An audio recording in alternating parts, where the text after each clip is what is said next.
অনুভব করতে পারেন যে সরকারটা আমাদের সরকার, জনগণের সরকার।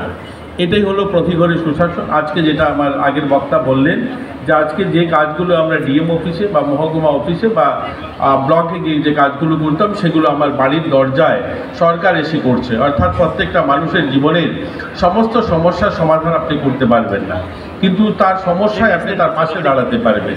ওই মানুষটা যেন রিয়েলাইজ করে যে প্রায় 63,000 গ্রামকে চিহ্নিত করেছেন গোটা ভারতে।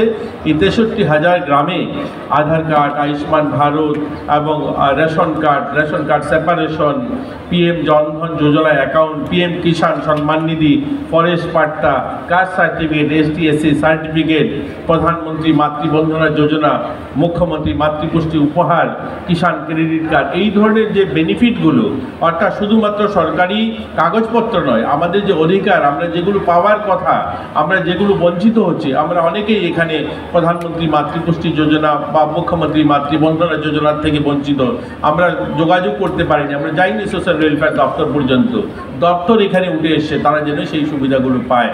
এটাকেই মাথায় নিয়ে আমাদের শুরু হয়েছে এবং গোটা রাজ্যে প্রায় 1 মাস ব্যাপী এই শিবির চলেছে বিভিন্ন গ্রামে, এবং এখানকার মানুষকে সেই সুবিধাগুলো দিতে পেরেছি। আমরা আশাবাদী যে এখনও যারা বাকি আছে তারা ওই সুবিধাগুলো পাবে। সরকারি যে সুবিধাগুলো সকলেই যেন পায়। এবং ধরতি আবাতে এর আগে PM জন্মন স্কিমে আমাদের রাজ্যে আমরা প্রায় 150-র কাছাকাছি আমরা অঙ্গনওয়াড়ি সেন্টার বিভিন্ন যেখানে রিয়াং জনজাতি সম্প্রদায়ের মানুষ আছে সেখানে করেছি। এবার কিন্তু ধরতি আবা স্কিমেও কিন্তু আমরা প্রায় 115খানা নতুন অঙ্গনওয়াড়ি সেন্টার সেই সমস্ত এলাকাতে, জনজাতি অধ্যুষিত এলাকাতে আমরা নির্মাণ করছি। আমরা চাই যে সকল স্তরের মানুষের উন্নয়ন, সবকা সাথ সবকা বিকাশ, সেটা বলা নয়, সেটা বাস্তবে রূপান্তরিত করা। প্রত্যেকটা মানুষ যেন জীবন মান উন্নয়ন হয় তার। আমি লেবার দপ্তরের মন্ত্রী, আপনার এই শ্রম দপ্তরের কথা না বললেই না হয়। এটা এমন সরকার যে সরকার প্রত্যেকটা শ্রমিকের কথা বলে। আমরা আমাদের রাজ্যে শুনেছি অনেক স্লোগান হয়েছে যে লড়াই চাই, লড়াই করে বাঁচতে চাই, মেহনতি মজদুর মানুষের কথা বলা হয়েছে। আমরা শ্রমিক যারা ছিলেন, যারা মজদুরি করেন, তাদের মজুরি ছিল 105 টাকা। আর আরেক দিকে যদি 7 বছর দেখুন, 2018 থেকে 2025 সাল 7 বছর, আজকে মজুরি হয়েছে 204 টাকা, অর্থাৎ 99 টাকা বৃদ্ধি হয়েছে একদিকে 7 বছর, আর আরেক দিকে 45 বছরের মজুরি ছিল মাত্র 105 টাকা। এগুলো আমাদের বিবেককে জিজ্ঞাসা করতে হবে। যেখানে শ্রমিক যারা, নির্মাণ শ্রমিক যারা কাজ করেন, কোনো কারণে দুর্ঘটনায় যার যদি মৃত্যু হয়ে যায়, আগে 2018 আগে ছিল মাত্র তাদেরকে 40,000 টাকা দেওয়া হতো, আজকের দিনে দাঁড়িয়ে আমরা 4 লাখ টাকা দিচ্ছি। স্বাভাবিক কারণে যদি কোনো শ্রমিকের মৃত্যু হয়, তার কাজ করতে গিয়ে কাজের স্থলে যদি তার মৃত্যু হয়, সেখানে আগে দেওয়া হতো মাত্র তাকে 50,000 টাকা, আজকের দিনে আমরা দিই তাকে 2 লাখ টাকা। এই ধরনের অনেকগুলো পরিবর্তন হয়েছে। যাই হোক, আমি আর আমার কথা বাড়াবো না।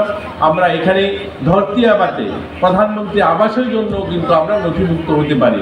প্রধানমন্ত্রী আবাস ইতিমধ্যে আমরা শহর গ্রাম মিলিয়ে আমাদের রাজ্যে, ছোট্ট রাজ্য যেখানে 9 লক্ষ পরিবারের বসবাস, এরকম একটা রাজ্যে প্রায় 5.5 লক্ষ আমরা ঘর বানাতে পেরেছি। 5.5 লক্ষ ঘর শহর এবং গ্রাম মিলিয়ে বানানো হয়েছে। এই ধরতি আবাতেও নতুন করে ঘরের নাম লিস্ট হচ্ছে এবং সামাজিক যে ভাতা রয়েছে, আমরা আবারও আপনাদের মাধ্যমে বলছি, যারা দিব্যাঙ্গ রয়েছে, আগে কি ছিল 80% দিব্যাঙ্গ হলে তারা সামাজিক ভাতার আওতায় আসতেন। এই ধরতি আবাতে কিন্তু সামাজিক ভাতার জন্য অ্যাপ্লিকেশন করা যাচ্ছে। যারা 60% দিব্যাঙ্গ, এদেরকে আমরা 100%, অর্থাৎ গোটা রাজ্যের একজন মানুষে যদি বাদ না যান, মাননীয় মুখ্যমন্ত্রী বলেছেন যে দিব্যাঙ্গ, যে একজন দিব্যাঙ্গ যেন সোশ্যাল পেনশন থেকে বাদ না পড়ে, এর জন্য আমরা বারবার পত্রিকাতে বিজ্ঞাপন দিয়েছি।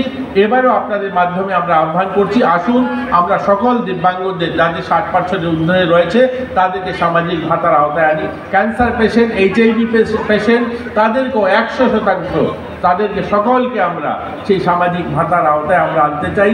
এবং আমরা ইতিমধ্যে অলমোস্ট সবাইকে করে দিয়েছি। তারপরেও যদি কেউ ছুটে যায় আমাদের এই সমস্ত গ্রামীণ এলাকায়, ভিসি এলাকাতে, তাদেরকেও আমরা আহ্বান করবো, আসুন আমাদের CDP অফিসে যোগাযোগ করুন। এই ধরনের আমাদের ধরতি আবাস যে ক্যাম্প চলছে সেখানে যোগাযোগ করুন এবং আপনার অধিকার আপনি নিন। সবাই